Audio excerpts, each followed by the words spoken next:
raised. So we are on disorders. It's page 24.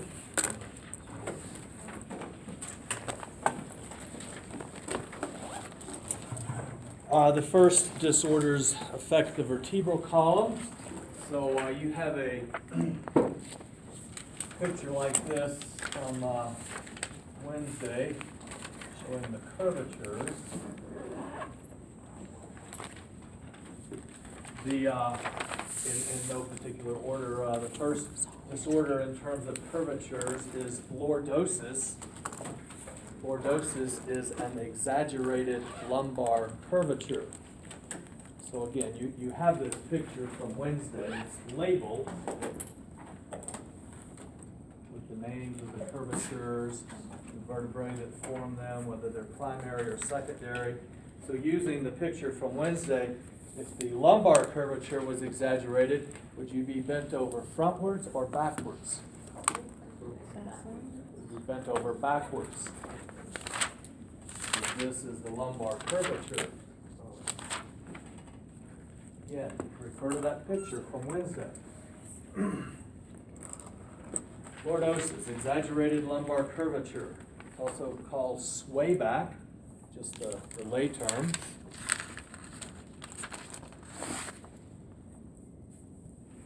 Lordosis might be associated with poor posture. I say might because the things that we all heard growing up from our elementary school teachers, our grandmothers, sit up straight, you're going to ruin your back. Probably crap. Might be associated with poor posture. Could be associated with a calcium deficiency, a vitamin D deficiency,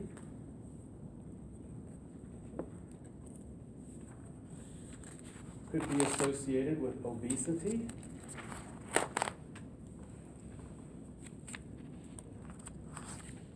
It's also one of those, and I'm trying to see if I can pull the word out of you, it's also one of those things that happens sometimes in pregnant females that's temporary. You've heard of blank diabetes, blank hypertension. Now we have blank lordosis. What am I talking about? What's that word? Anybody? Gestational.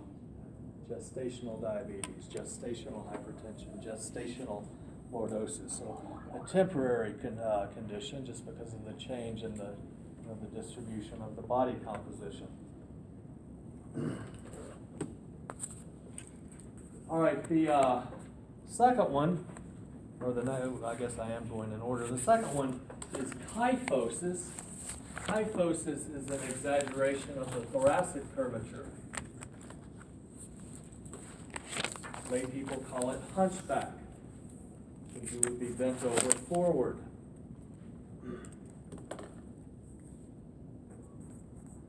Kyphosis might be poor posture. Could be a vitamin D deficiency or a calcium deficiency. So we share those three things between lordosis and kyphosis. Kyphosis is associated with aging.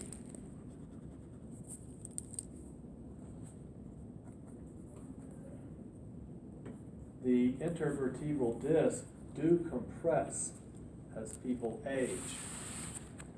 So your grandmother really is shorter than she used to be. Yours too, or your cult. Grandma, yeah. Yeah, I mean, gosh, man, sometimes they really shrink a lot. So again, the intervertebral discs do compress as we age. Well, imagine if you have this curvature in there, and the intervertebral disc, which I'm using red for, between the two vertebrae, if over time the intervertebral discs compress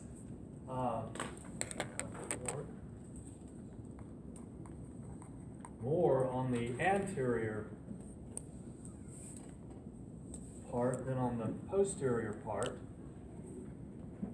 It just gets gets worse and worse and worse, and you've got that happening in here with all of those vertebrae. All right, scoliosis is a lateral bending. Here again, you have to remember we're not lawnmowers made in a factory where we're all the same. Nobody's vertebral column is a straight line like that. Nobody's. If we were to pass around radiographs of everybody's vertebral column, oh my God, look at all these people with scoliosis. No, it's within normal limits. When you were a child, elementary school, most of you, not necessarily everyone, but you were screened for scoliosis. A visiting nurse came to your school, bent you over a table, and ran their hand along your spine, and they were screening you at that point for scoliosis. Had it been detected, they would have, told your parents and sent you to a doctor and outfitted you with braces to try to straighten you out while you were young and growing. All right, we'll look at some pictures of these, and then we'll pick up spina bifida. So let's see. We talked about lordosis first. Just a diagram, but very easy to see the exaggeration in the lumbar curvature.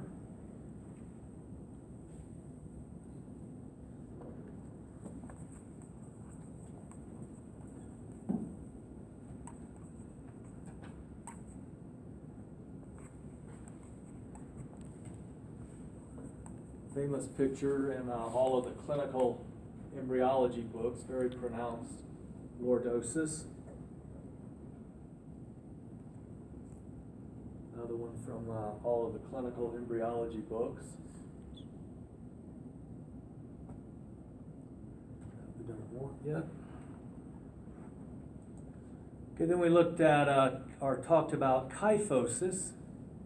So this is the exaggerated thoracic curvature. Really easy to pick up in picture number 2. Here you can see why they call it hunchback. Of course, more pronounced when you flex the spine anteriorly. Just another diagram showing it.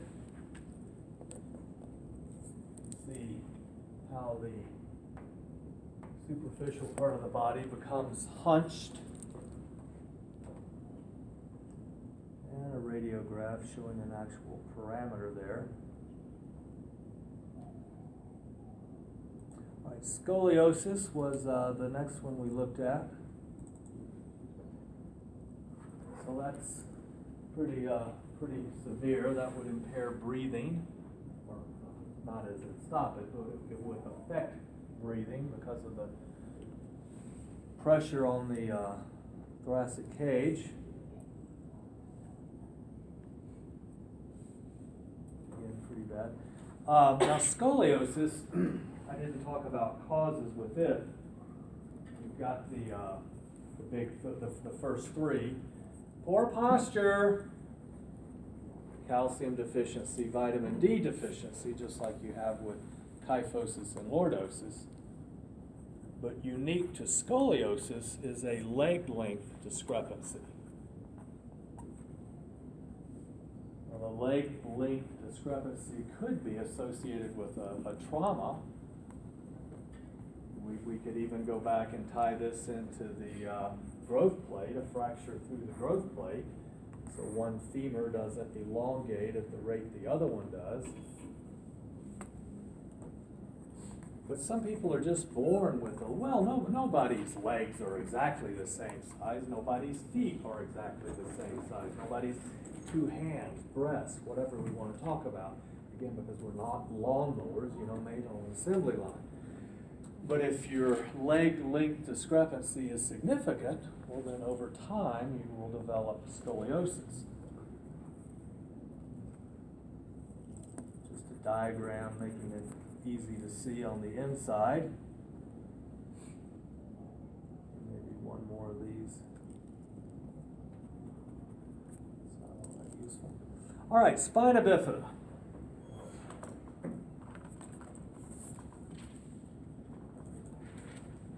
So we'll start with a just reminder of what a normal vertebra looks like. Of course, this is the body of the vertebra. These are the pedicles. The pedicles connect the arch to the body. All of that is the arch. The hole, as you know, between the arch and the body is the vertebral foramen. The spinal cord runs through that. You can see the transverse processes here, the superior articulating processes, the inferior articulating processes, and what we're going to be focusing on now, the spinous process. The spinous process is formed by the fusion of the two lamina. While this is up here, just for fun, back to these transverse processes. If this was a cervical vertebra, what would you see in the transverse process? Foramen. And what runs through those foramen? Name of the veins and arteries. Vertebral arteries, absolutely. Developmentally,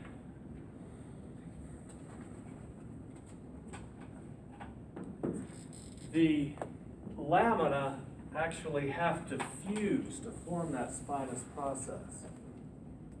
Literally, the lamina is formed by the fusion of the spinous processes.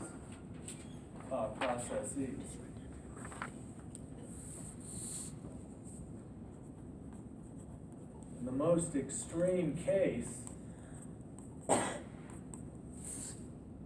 spinous process doesn't form. There is no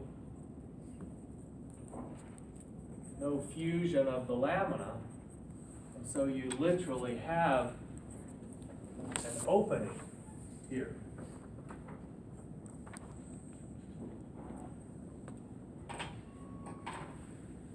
Now, I need you to go back to Biology 111, genetics. And I'm not saying this is a simple genetic condition like Mendel's green peas versus yellow peas. It's far more complicated than that. But it does have a genetic component, absolutely, definitely. It is passed on. But I need you to go back to genetics. When you first studied genetics, you studied Mendelian genetics, the very, very simple genetics. Mendel had plants that were either yellow or green.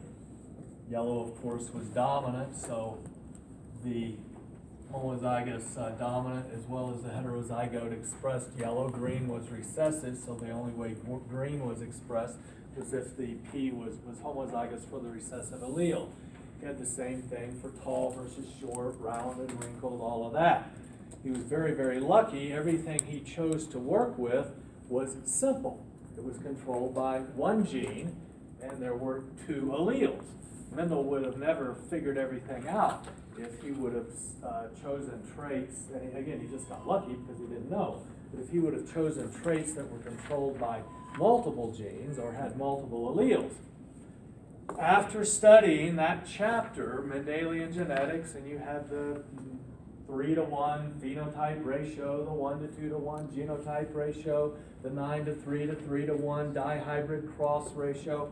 After all of that, you turn the page and there's another chapter. Loosely speaking, it was called Beyond Mendel. It went into exceptions to Mendelian genetics, such as multiple alleles, incomplete penetrance, codominance. There were around 11 exceptions to Mendelian genetics that you talked about. Most things in people fall into those exceptions. Very, very few things in people are as simple as the work that Mendel did. One thing that you see in humans is a homozygote is often more affected than a heterozygote. It wasn't that way with Mendel. This was yellow, this was yellow, this wasn't yellower. The only way he knew whether a yellow plant was homozygous or heterozygous was to do a test cross. And if he did a test cross, then he would get the two recessive alleles to para 25% of the time, and he would know that they were both heterozygous. On the other hand, if he did a test cross and he got the never got the recessive trait expressed, he knew that either one was homo, one was hetero, or they were both hetero. He just had to figure it all out. But in people, again, this would be yellower than this would be. I don't know how you're yellower, but we're talking generally about birth defects when we talk about genetics in humans, because people don't pay millions of dollars to study some crazy little thing with why one finger's a quarter of an inch shorter than you think it should be based on the length of the other fingers. I mean, you might care, but who's going to pay to fund that type of work?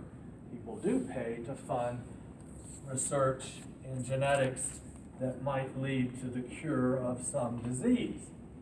Most birth defects in people fall into a category called multifactorial.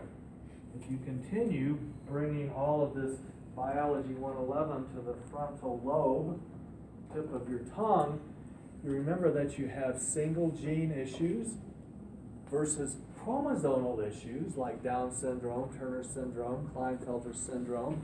You have sex-linked, you have autosomal, in other words, not sex-linked, but the biggest one is multifactorial, which means, well, many factors are involved, but the word is also used when we just don't know what happened. It's like the typical child who is developmentally challenged. We don't know what happened. I mean, you know, sometimes, you know, you have a crack baby or something like that, but in general, you just don't know what happened. So, back to spina bifida. The variation here is unbelievable. This can be skin deep and not affect the bone at all. A couple of sutures and the child is fine. But they still carry whatever gene or genes might be responsible for it. The other point of variation would be how much of the vertebral column is affected. One vertebra, 3 vertebrae, the entire thoracic region. So we've got the length, we've got the depth. The depth, just because it gets into the bone, doesn't mean that it involves the entire spinous process. Let me see if I can modify this picture a little bit.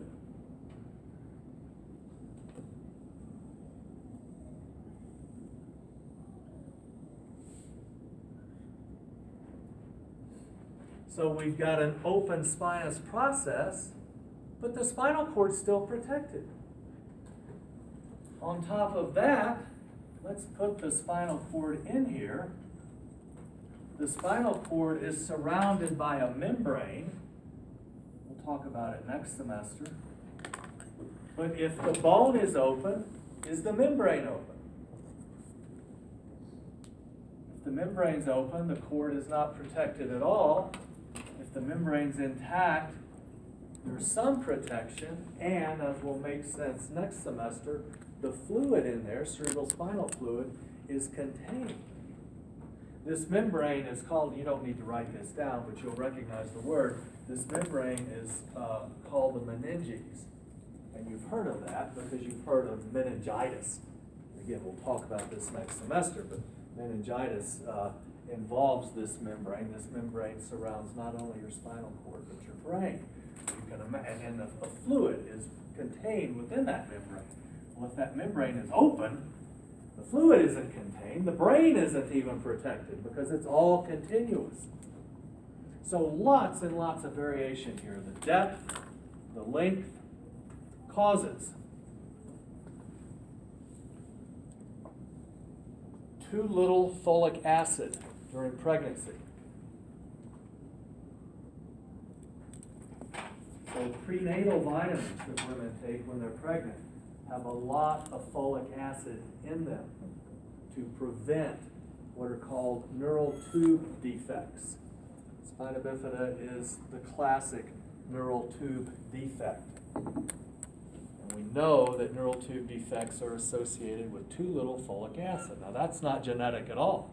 That's too little folic acid. And again, the prenatal vitamins have lots of folic acid in them to detect this or to prevent this. Another cause of spina bifida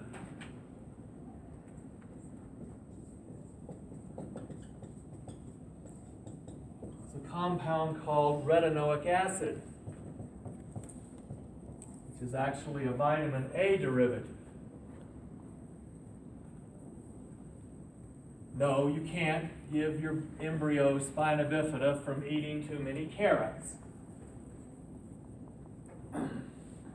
But there was a medication that caused this.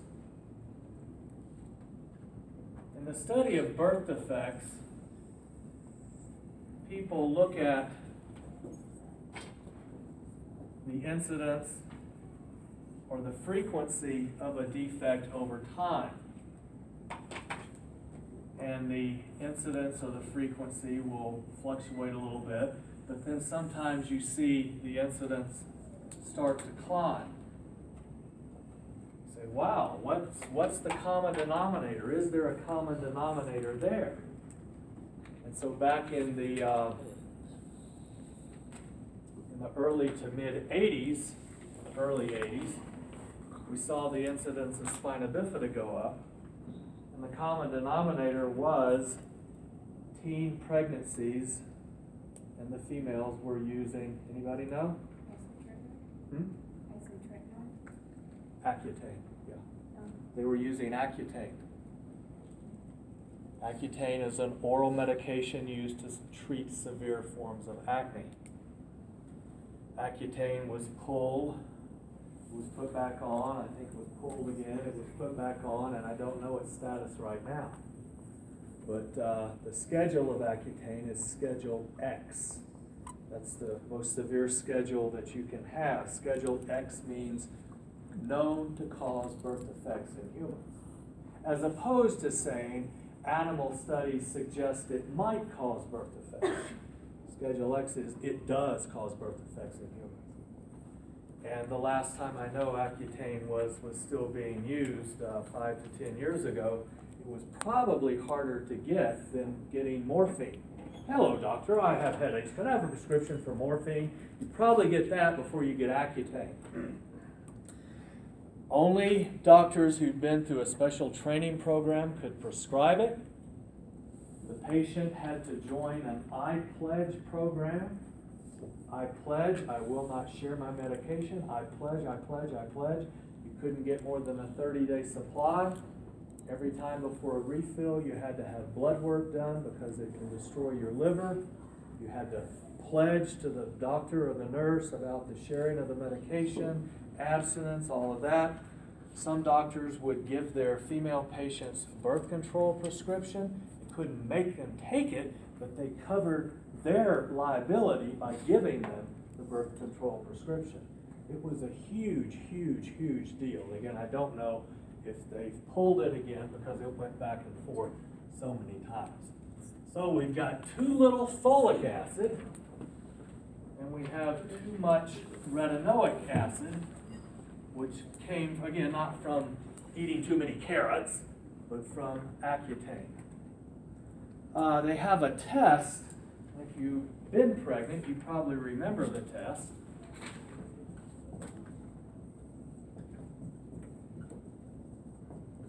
Alpha fetoprotein test shows the likelihood of a neural tube defect in an embryo that a female is carrying. Right, the next two, well, we'll look at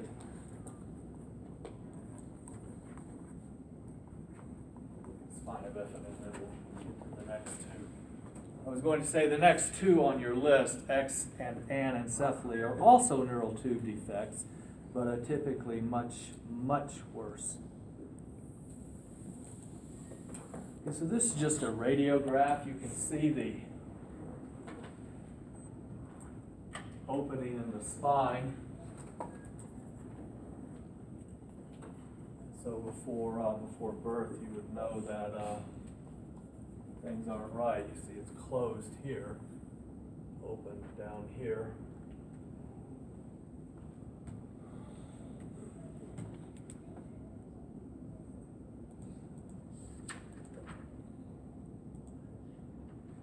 And then there's the child. So in its most severe cases, children can be born stillborn, or children can be born live, but quadriplegics. And remember, the other extreme of that is skin deep, over one or two vertebrae, a few sutures, problem's gone. Of course, they may pass it on to their offspring. What are the percentages? So if you let's see. I don't remember any of the percent. You mean Like what are your frequency? like if you carry the gene, like what is the chance that you will have a child with spina bifida? Okay, I'll do my best to show you that. The thing you have to remember is because it's not simple Mendelian genetics.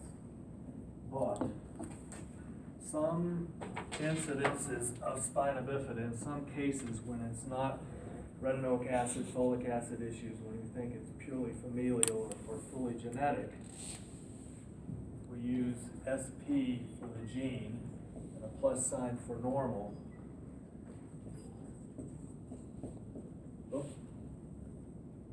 So the person with spina bifida, so they know they have it, but it was very mild, it was corrected, they're living basically a normal life. In this cross, what percentage of offspring would be heterozygous? 50%. So we'd have 50% normal and 50% heterozygous. So this person would know that they have a 50% chance of passing that allele on to their child. But see, we don't really think it's ever a single gene. We think it's a set of genes. And that it helps explain the tremendous variation in expression. When it is a single gene, or if it is ever a single gene, even if you are this person or this person, you still have the variable expression. How deep is it, and how many vertebrae does it involve? So you can't do really any definitive calculations without making the assumption of a single gene defect.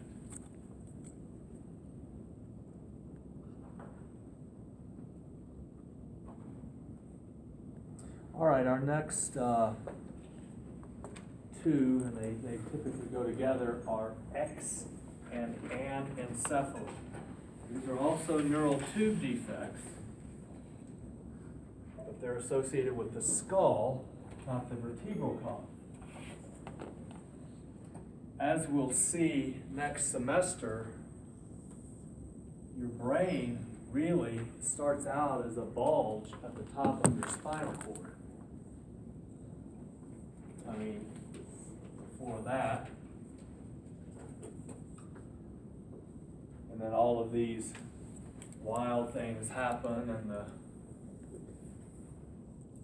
brain begins to subdivide and you get all these different regions of the brain. And so again, exencephaly and anencephaly are neural tube defects.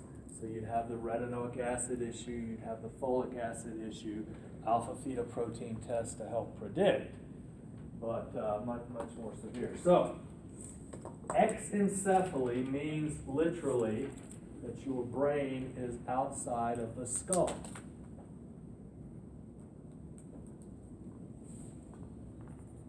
Okay, so think about that now. In spina bifida, the vertebral column doesn't close. In exencephaly, the skull doesn't close. Just as the brain is a continuation of the spinal cord. The skull is a continuation of the vertebral column. We'll talk a little bit more about this developmental aspect of the nervous system after Christmas. So exencephaly, technically, the brain is outside of the skull. Anencephaly technically means absence of brain.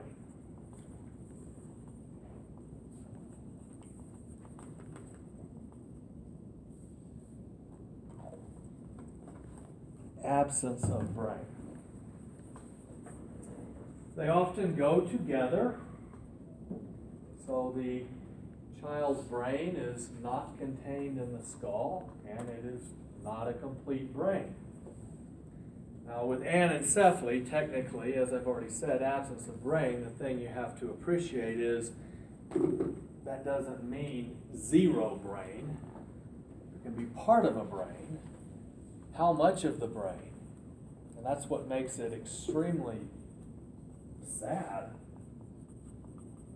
You'll call from your psychology type classes, high school, college, Psych 101 type classes, you've heard of parts of the brain like the cerebrum with the right and the left hemisphere, and the lobes having the same names as the bones of the skull. You've heard of more primitive parts of the brain like the pons and the medulla oblongata. Well, a child can be born with just a medulla oblongata, or just a medulla and a pons. And these are the parts of the brain that control the heart and the breathing. So you can have a live child with a beating heart, breathing, but no state of consciousness. Less consciousness than a goldfish or a guppy would have. And we don't know what to do when this happens. I mean, they generally just live they're typically spontaneously aborted. In fact, almost all spontaneous abortions were embryos that would not have been viable. I'm sure it's devastating to have a spontaneous abortion, but you can rest assured that the embryo would not have been viable. When they're not spontaneously aborted, they're typically stillborn. When they're live born, they tend to live a matter of hours or a couple of days. But occasionally, a child with X and anencephaly lives and lives and lives. And nobody knows what to do. It's not like Mamaw, who you've talked to and maybe has a medical durable power of attorney, pull the plug if I've been on life support more than a week, or, whatever, whether she's told you or it's in writing, you know she doesn't want to live plugged up to machines for for 2 years. And well, what do you do with a baby? And who decides? Do the parents decide? Or do the doctors decide? Or does the religious community decide? Or do the lawyers get involved? What do you do? Who knows? So it's super, super tough to deal with. All right, again, they typically go together, and they're like several disorders. It's almost a crapshoot as to which you call them. Is this just anencephaly? Is this just exencephaly? Is it both? And this doc might have labeled it that way, and another doc might have labeled it a different way. We'll see that again a little later this morning when we talk about foco and micromelia.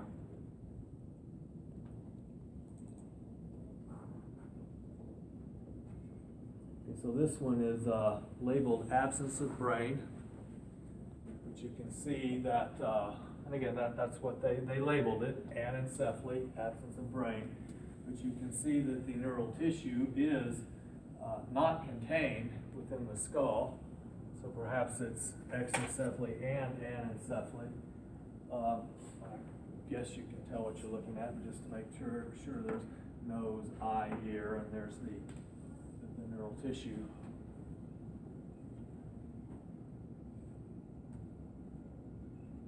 This one is also labeled anencephaly, absence of brain.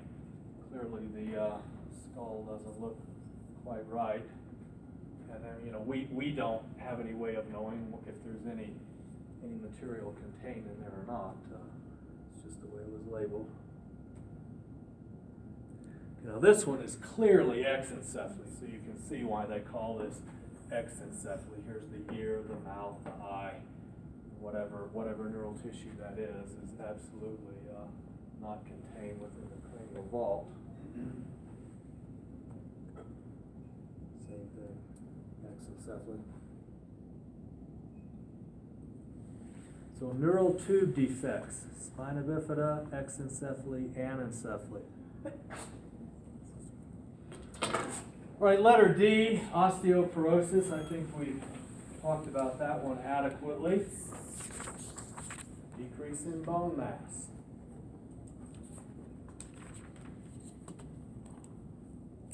Naturally occurs with aging.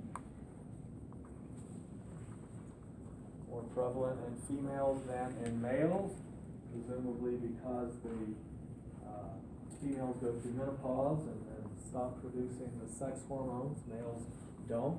They may produce fewer sex hormones and have certainly a 70-year-old man has a higher incidence of osteoporosis than a 40-year-old man, but not to the extreme of the female because there's no menopause in males. We talked about this with regard to athletes. Testosterone and estrogen, as you know, are steroids. Steroids are hormones derived from cholesterol.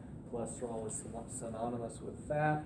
So the people who are too thin, body fat is too low, their cholesterol is too low. They're not making. We've beat this to death for weeks now.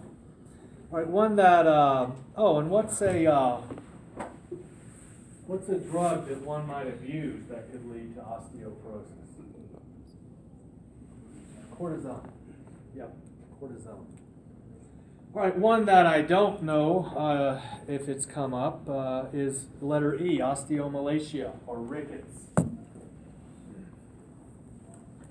Osteomalacia is typically what you call it in adults. Rickets is what you call it in children. It's the same thing. It's defined as soft bones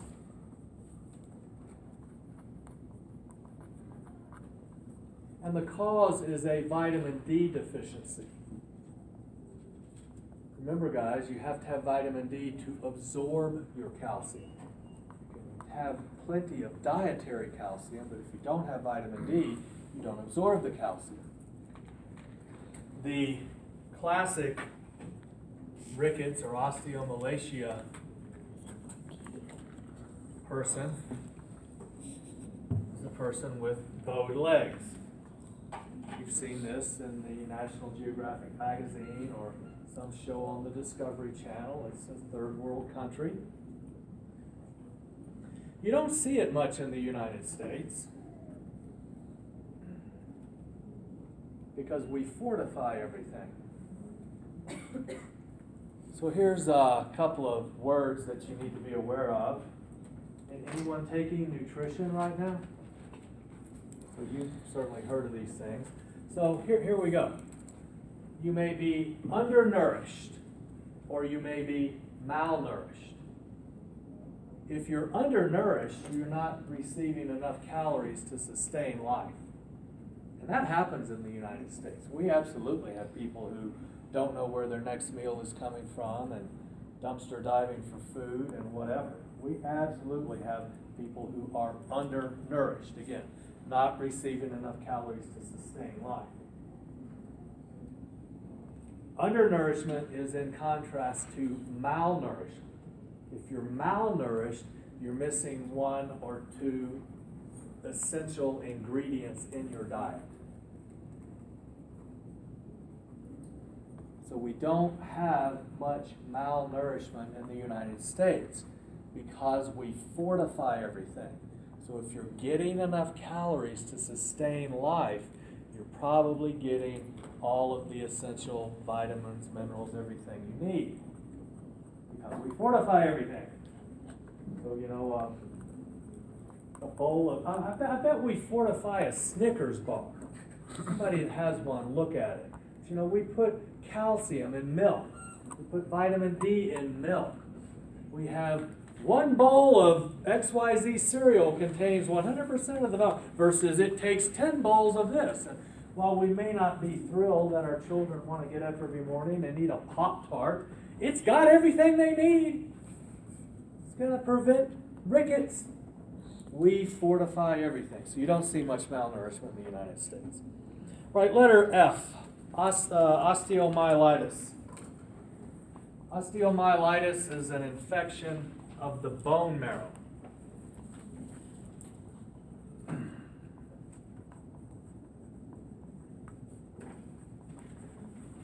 Infection of the bone marrow. Osteomyelitis shows up after open fractures.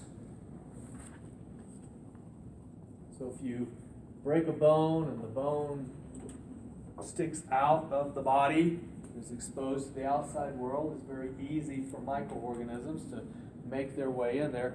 Tie this in with the integumentary system, skin, function, first line of defense. Osteomyelitis can show up after a surgical procedure. Very easy to get. I mean, you know what they say, if you're not sick when you go in the hospital, you'll get sick while you're there. Like going to the doctor's office, you know, everybody in there, green crap coming out of their nose. You just want to sit over in the corner under an umbrella. But yeah, so you can get osteomyelitis from a surgical procedure. Right, the next three letters G, H, and I: poly, oligo, and syndactyly. I actually pointed poly and oligo out weeks ago when we were reviewing biochemistry, and I said it's nice when we see prefixes or other word parts used in different ways. It helps bring everything together. So we were talking about polymers or polypeptides, polysaccharides, or oligomers or oligosaccharides. While poly means many, oligo means few. Well, dactyly refers to digits. So if you have polydactyly, you have more than 5 fingers or toes. If you have oligodactyly, you have fewer than 5 fingers or toes.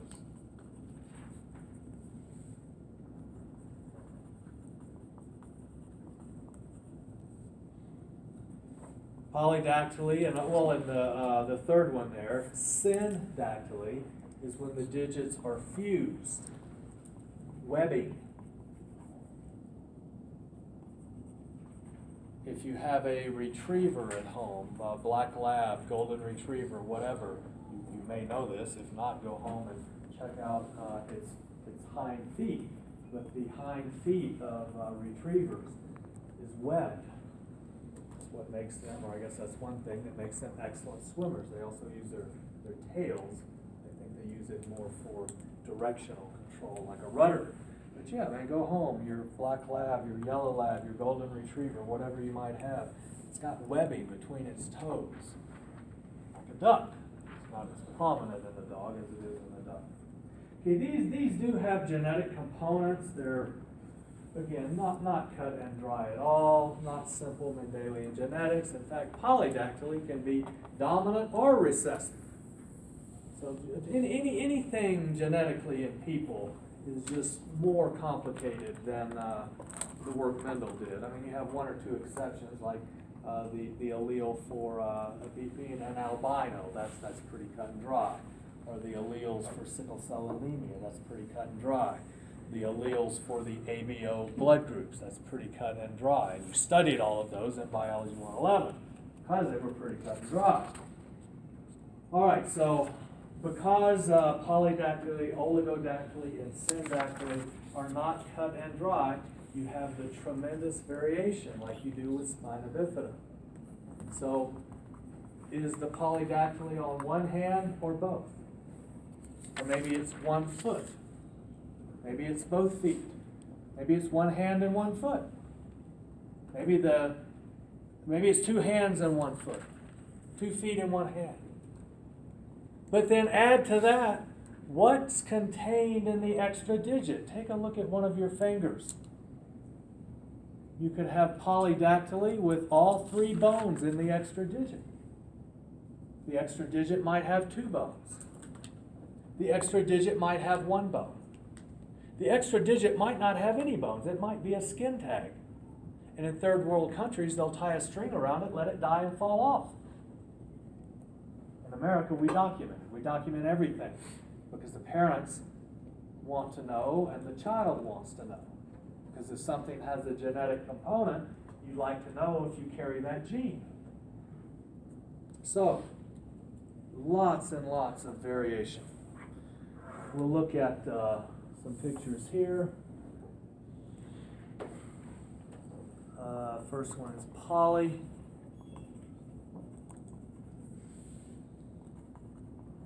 So clearly, and the thing talked about bone and fusion and all of that.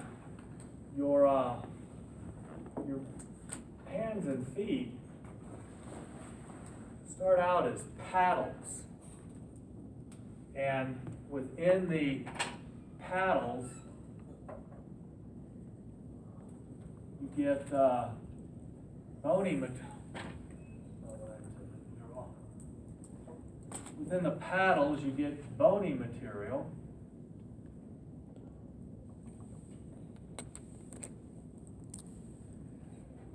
And then a mechanism that is very common developmentally begins occurring. Ossification is continuing in here, as we've already discussed.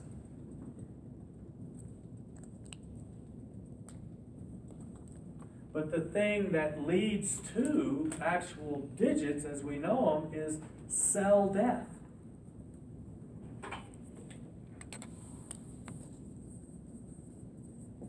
Lysosomes actually release enzymes that kill cells. So this mechanism, cell death, is what leads to distinct digits. So if you get too much cell death, you could have polydactyly. If you don't get the right amount and not enough cell death, you could have oligodactyly. If you didn't get any cell death, you could have syndactyly. The bones form in here, but there's never any death of the soft tissue, resulting in distinct digits. And I know I didn't give that person a thumb, but doesn't need one to make the point.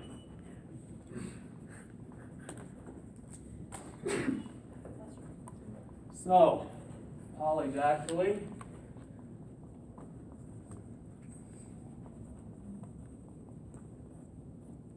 Is that a foot or a hand? I think it might be a foot.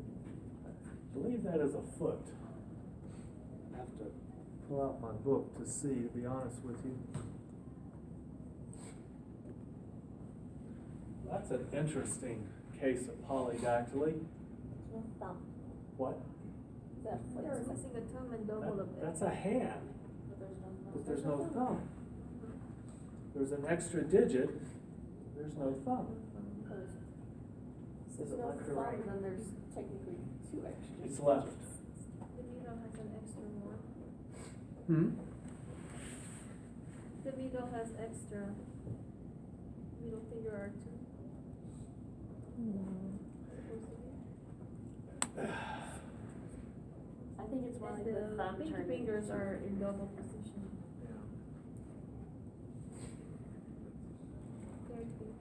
They're not even perfect. I mean, these certainly look the same.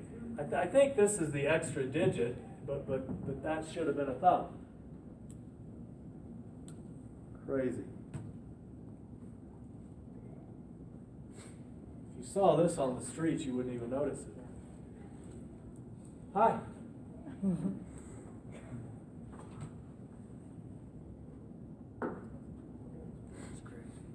Radiograph of a normal, functionally normal. Where's the thumb? Your left or your right? Our right. Your right. Okay. Because over here we've got proximal, middle, distal phalanges. Over here we have just proximal, distal phalanges.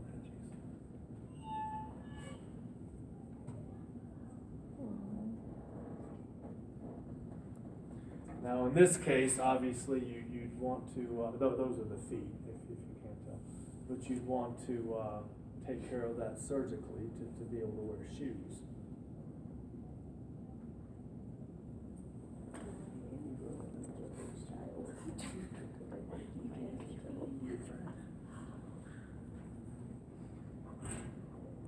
What do we have here? Polydactyly and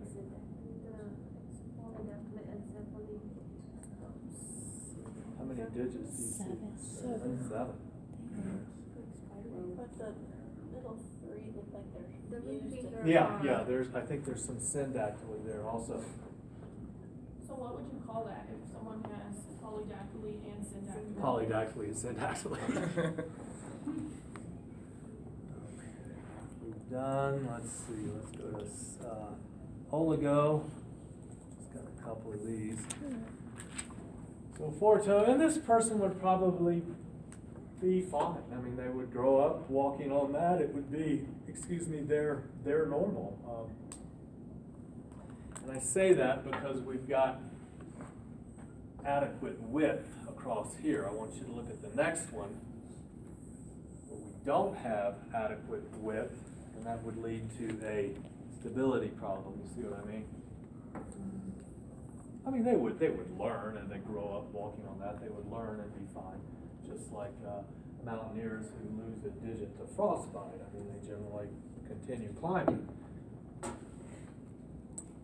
And finally, syndactyly.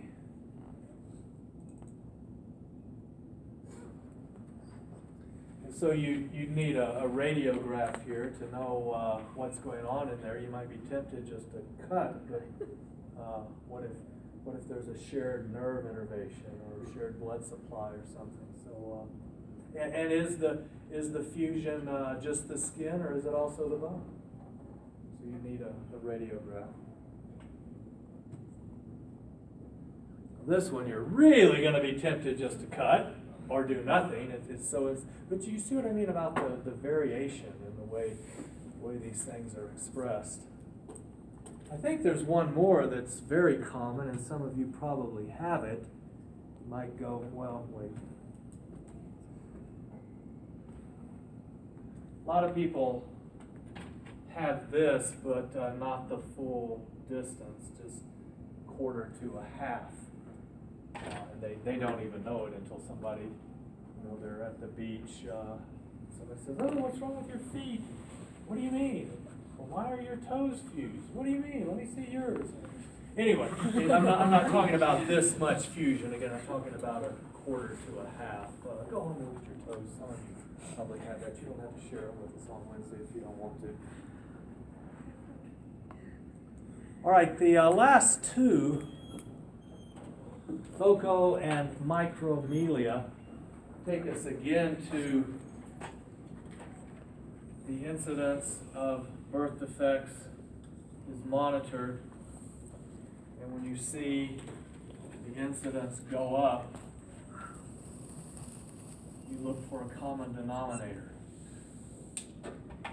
This takes us back to the 50s, medication called thalidomide. That's for both of them? Both of them. Yes.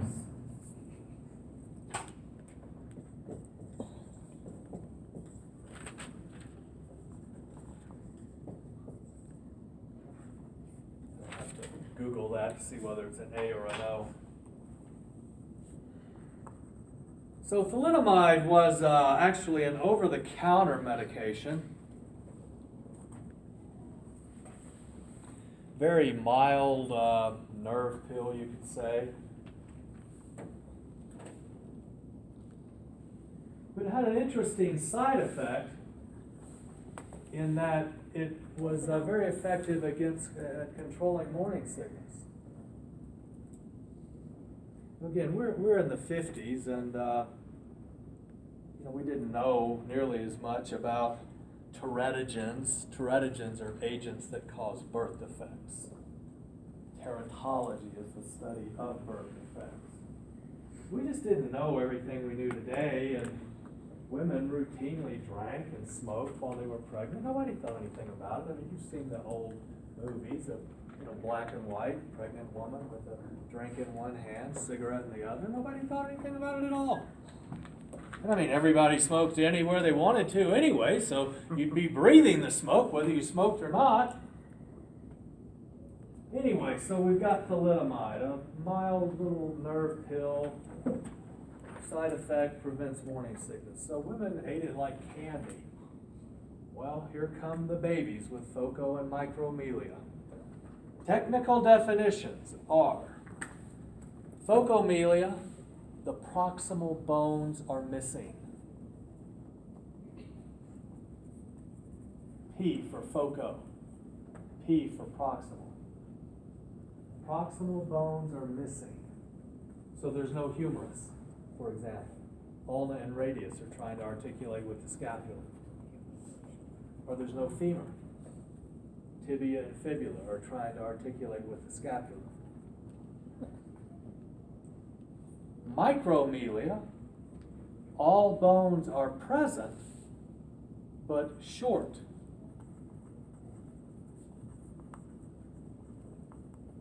All of the bones are present, but they're short.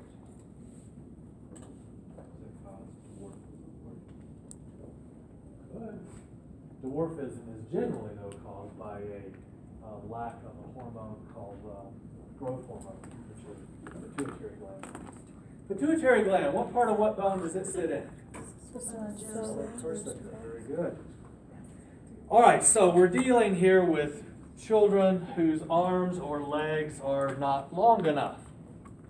And if it's phocomelia, the problem with length is that there's no humerus or femur. If it's micromelia, all of the bones are there, they're just short. Once again, we have tremendous variation here. Once again, kind of like with X and anencephaly, it almost seems like a crapshoot as to how it got labeled. There's a lot of overlap, just like there is with X and anencephaly. A lot of overlap between focal and micromelia. You would certainly need a radiograph to know definitively, there is no humerus, none whatsoever. Very often you look at these children and you just can't tell. With a radiograph you could tell, but without one you just can't tell. Is it one arm, both arms, one arm, one leg? Is it all four? At the most extreme, there's no humerus on either side, no femur on either side, or if there is, it's a remnant, just a little nub, and the children appear to have 4 flippers attached to their body. Okay, we'll look at these.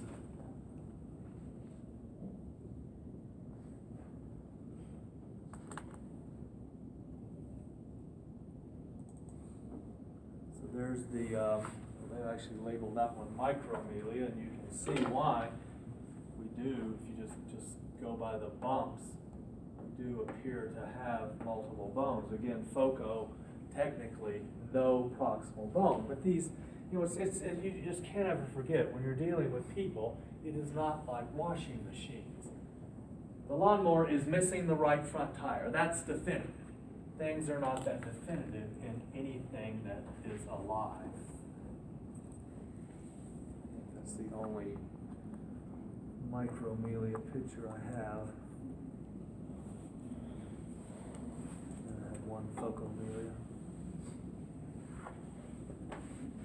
And so again, a radiograph, because you would almost want to say, well, no, wait a minute, focomelia, no proximal bone. That to me looks like the acromioclavicular joint right here, and that's the humerus. Well, if that's the humerus, that's the ulna and radius. Well, if that's the case, where are the carpals and metacarpals? So I don't think that's an elbow. I don't think that's ulna, radius, and humerus. I don't think that's an elbow. Radiograph.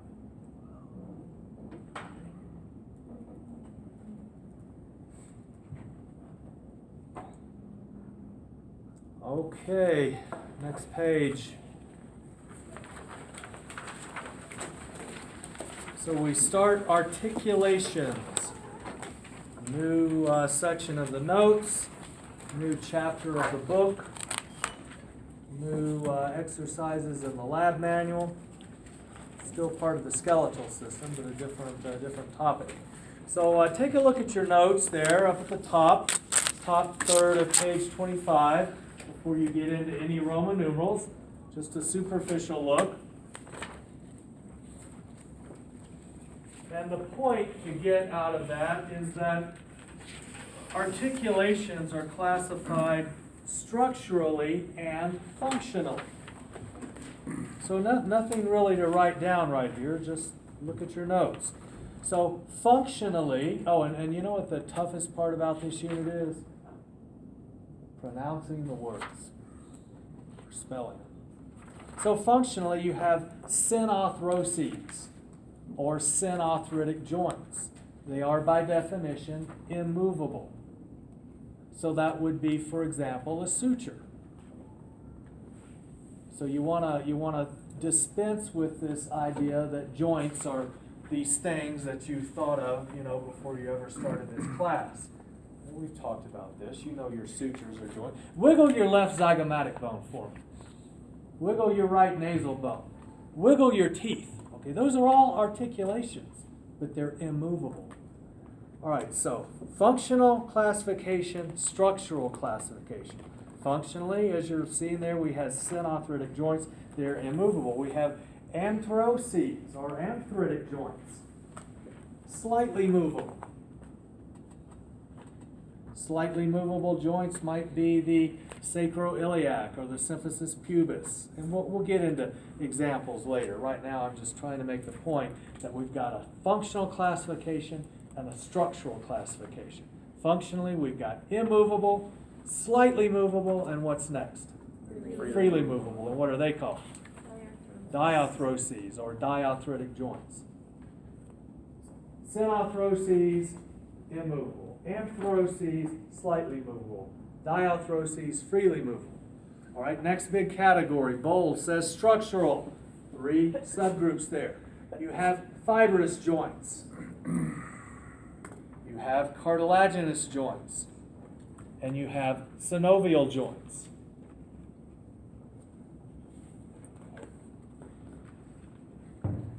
Wouldn't it be wonderful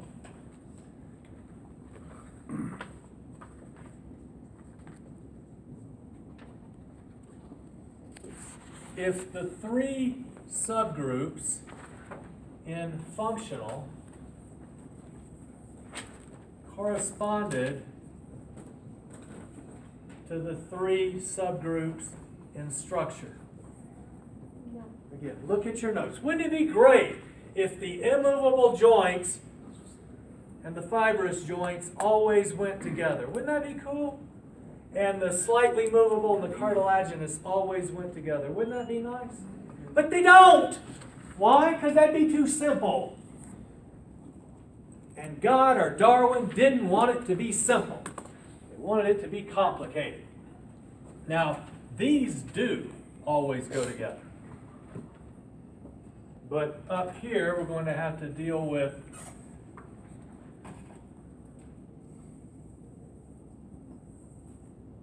where things don't go together. And then on top of that, not all people are going to classify joints the same.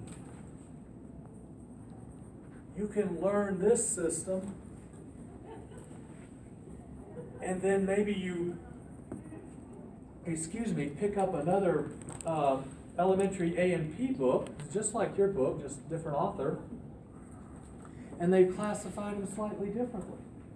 Or maybe you're taking an exercise physiology class, and they classify them differently. Or maybe it's medical surgical nursing next door, and they classify them differently. It's maddening.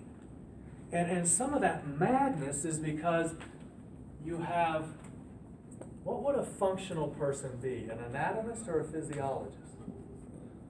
It's a physiologist. The structural person is an anatomist. Nobody's both. I mean, there's no such thing as a degree in anatomy and physiology. not at the undergraduate level or the graduate level. Now, you could get a degree in both. That'd be similar to somebody who gets a double major in mathematics and chemistry, or mathematics and physics, or chemistry and physics, which would, of course, feed engineering. But so, are you more of a functional person, or are you more of a structural person? That's going to affect how you classify joints. Are you more of just let's make it easy and make sense out of it? Or is it exercise physiology? See, we all know that our knee flexes and extends. And we'll define it as a uniaxial joint. It's going to move through one plane in space. But any of you that ride bicycles, I mean real bicycles, not the kind you buy at Walmart, but where your shoes clip to the pedals, not the little baskets. Your shoes clip to the pedals, and you don't have those things adjusted right, you'll destroy your knee. You know why? Because the knee does move this way. So technically, it's not a uniaxial joint the way the elbow is. The elbow is a uniaxial joint. But the knee does this, but the knee also does that. Just an itty bitty bit. In exercise physiology, that becomes important. In this room, it won't matter. So you're going to see these things depending on what you do, where you go. Physical therapy, for example, versus nursing. The way the knee works will be quite different for a physical therapist because they will deal with people who have messed up knees because their pedals weren't adjusted right.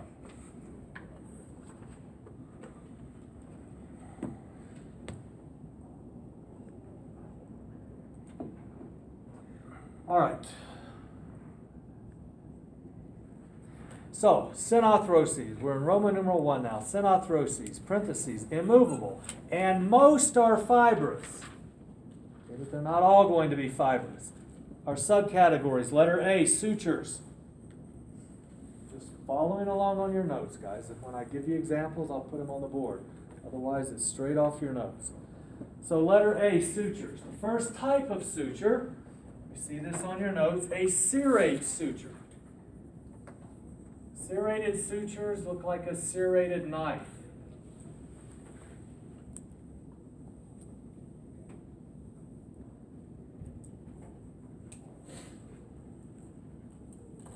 Examples of serrate sutures are the sagittal and coronal sutures.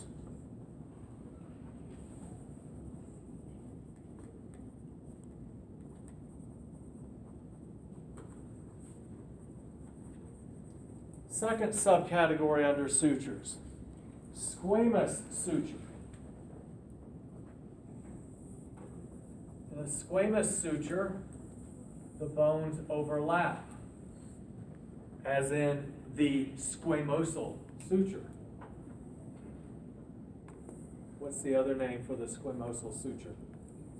Temporal suture. And then the third subcategory you see in your notes under suture is plane suture. In a plane suture, the bones just butt up against each other.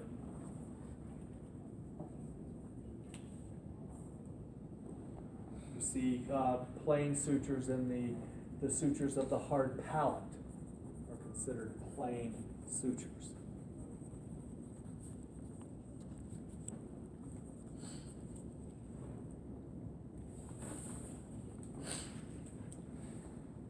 All right, letter B under synarthrotic joints, gomphoses. The gomphoses are the joints that anchor your teeth. So as you know, your mandible and your maxilla have sockets called alveoli for the teeth. And every tooth is held in its alveolus with a ligament. It's actually called the periodontal ligament. It's a joint. It's an immovable joint. Why is it called fibrous? Because ligaments are made of dense regular connective tissue, of fibrous connective tissue.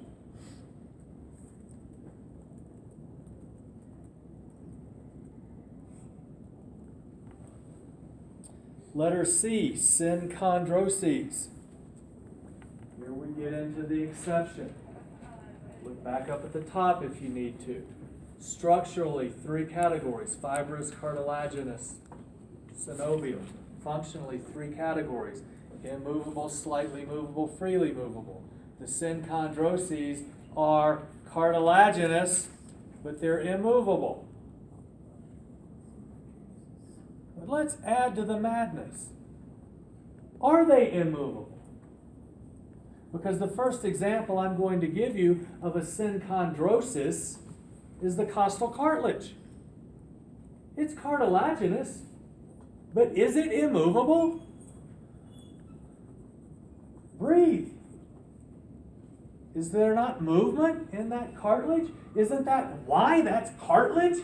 Because if you had a bony rib connected to the bony sternum, how could the thoracic cage expand? So I don't even know why we're calling them immovable. Some people won't. Nevertheless, they are synchondroses because a synchondrosis is a hyaline cartilage joint. Now, another example of a hyaline cartilage joint, and this one is immovable, are the epiphyseal plates. I challenge anyone to wiggle their distal, wiggle the distal epiphysis of your femur. God, don't say that in public. Wiggle the distal epiphysis of your femur. Wiggle the proximal epiphysis of your humerus. You can't do that. And then finally, and we'll wrap this up here because I see where the time is, letter D, synostoses. We talked about those. Remember, that's when 2 things fuse and there's no sign of a joint. Your 2 frontal bones constitute a synostosis. Your 2 mandibles constitute a synostosis. Your epiphyseal plate line constitutes a synostosis. And then remember, guys, I gave you 2 examples of synostoses. I said I don't want to call them abnormal, but they're certainly undesirable. They happen in very old people. What am I talking about? Ossification of the, okay, the intervertebral disc within the vertebral column. And what was the second one I gave you? Costal cartilage. Ossification of the costal cartilage. Okay, so, and a little asterisk down there noting that synostoses are also found in antheroses. So we'll pick up with Roman numeral 2, top of page 26, on Wednesday. At this time, if you haven't already, and again, I suggest you're working on it all along, but if you haven't already, be working on the review sheet for exam 2. Exam 2 is next Wednesday. Can anyone confirm that? Yes? So I'd be, working my way through that review sheet, writing everything out. Treat it like a take-home essay test. That's the way to get the most out of your review sheet.